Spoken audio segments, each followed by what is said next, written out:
right, thank you so much. President Biden has previously said, quote, "It's time for the wealthy to pay their fair share." But as we were just hearing in James Rosen's report, that doesn't seem to apply when the wealthy person in question is the president's son. That's right. And joining us now for reaction in studio, Kansas Senator, member of the Homeland Security Committee, and physician Roger Marshall. Senator, great to have you with us in studio. Welcome to New York City.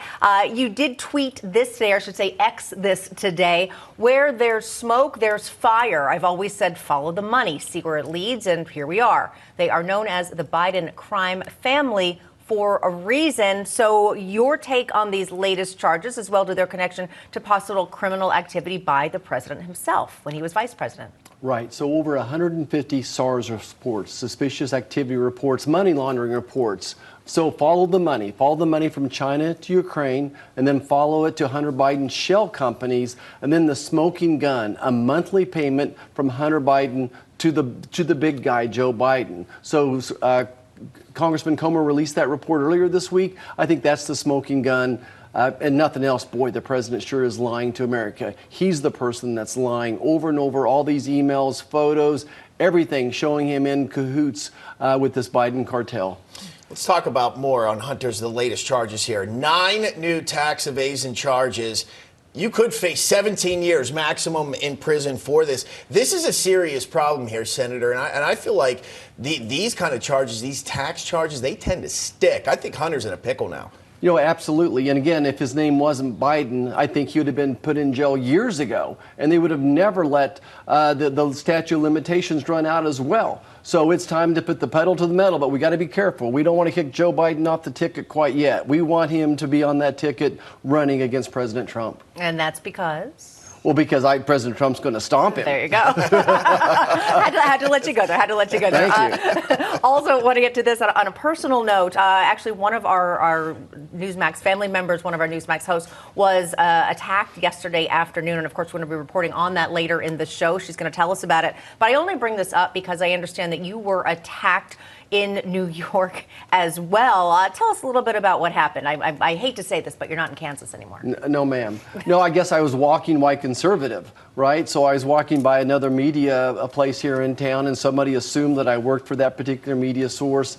A group of people with Palestine flags rushed at us, blocked us from entering the building. And then when we finally found a way to get in there, then they rushed the building as well and shoved us through the door. So I'm okay. We're okay. My staff is okay. But no, we're not in Kansas anymore. Yeah. Toto. Well, thank God you're okay. Yeah. I know you're going to be here for a while, and we hope that you don't run into the same kind of problems here. That's a safe weekend for you. Let's turn our attention now to the border. Major problems going on down there. We know that House Republicans, they've been holding out on giving aid to Ukraine unless we get some border funding here to go along with it, secure our own nation, right? Make sure our own nation's protected here. Speaker Johnson, we know he has been staunch in saying that he's not going to get anything through unless there's border aid. The Senate, they're sticking to their guns. Is this finally the leadership we needed to see coming out of the House? And you guys did a good job in the Senate. Yeah, very proud of our leadership, proud of all the senators sticking together and saying, hell no. We're not going to vote on any funding for Ukraine until we have meaningful border security.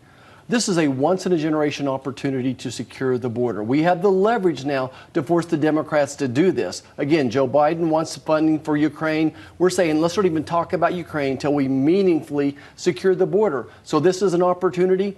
You know, the big question is why do we have to beg the President of the United States to secure our own border? Doesn't that disqualify him as being the next president again and maybe even be impeached? 10 million people have crossed our border illegally since he took over, 1.7 million gotaways, 60,000 aliens of interest, and the story goes on and on and on.